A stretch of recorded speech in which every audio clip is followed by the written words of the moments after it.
Priaznivci pestných súbojov sa po dvojročnej pauze dočkali opäť obľúbenej akcie Cerberus Fight Night. V novomestskej športovej hale sa tak odohralo počas piatkového večera 12 zaujímavých zápasov v ringu. V úvode sa dočkali diváci MMA súboja, v ktorom napokon Marek Kvasnica podľahol súperovi z Čiech.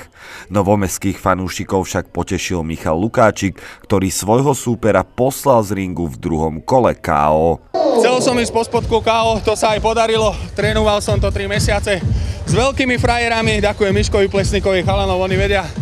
Ja si myslím, že show bola super, ustal dosť a nemám čo k tomu viac.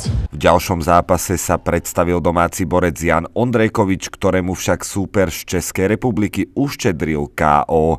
Ďalší novomešťan Matúš Škriečka vyzval v klasickom boxe súpera z klubu Warrior z Nitra a borci z tohto súboja odchádzali s remízou. Kvalitný zápas videli diváci aj od Andreja Morávka, ktorý však podľahol napokon súperovi 3-0 na body. Zápas som videl tak, ako aj dopadol. Cítil som sa, že som prehral. Ja, super, bol rýchlejší, nechcem sa vyhovárať, bol vyboxovanejší. V poslednom čase mal viac zápasov. Ja ich mám málo v poslednej dobe.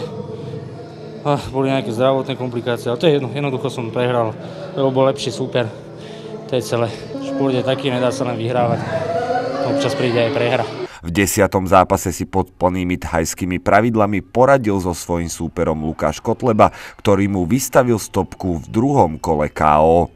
Zápas som si užil, lebo to bol môj prvý zápas tuto v hale, čo organizuje Rastio Fraňo. A dlho bol COVID, to sa zápasiť nemohol, ale teraz som si to perfektne užil a hádam sa to ľuďom ľúbilo. A atmosféra je tu neskutočná, špičková. Tí ľudia tu vedia spraviť takú atmosféru, že lepšie ako v oktagóne. V predposlednom zápase gala večera sa predstavil v ringu pod plnými thajskými pravidlami Reno Kopunec. Jeho kvalitný súper z Čiech však napokon odchádzal šťastnejší, keď zvíťazil 3-0 na body. V hlavnom zápase večera nastúpil pod pravidlami K1 Ivan Bartek, ktorý vyzval borca z ďalekej Kanady.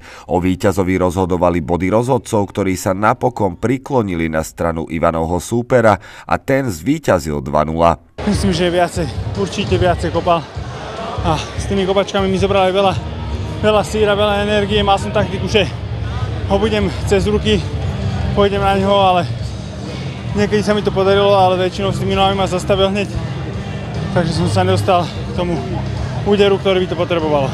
Atmosféra výborná, ďakujem pekne veľmi ľuďom, ktorí sem chodia pravidelne na tie gala večery a je to úžasná podpora od nich z ich strany. A chcem sa im veľmi pekne poďakovať. Spokojný s gala večerom bol i jeho organizátor a tréner borcov z Cerberus gymu Rastio Fraňo. Snažili sme sa to zorganizovať ohľadne aj súperov, kvalitných súperov, aby to nebolo tak, že aby si ľudia nemysleli, že si sem vozíme súperov na porážku pre robiť si bilanciu. Donesli sme ťažkých súperov, nemali sme toľko výhier, ako sme očakávali.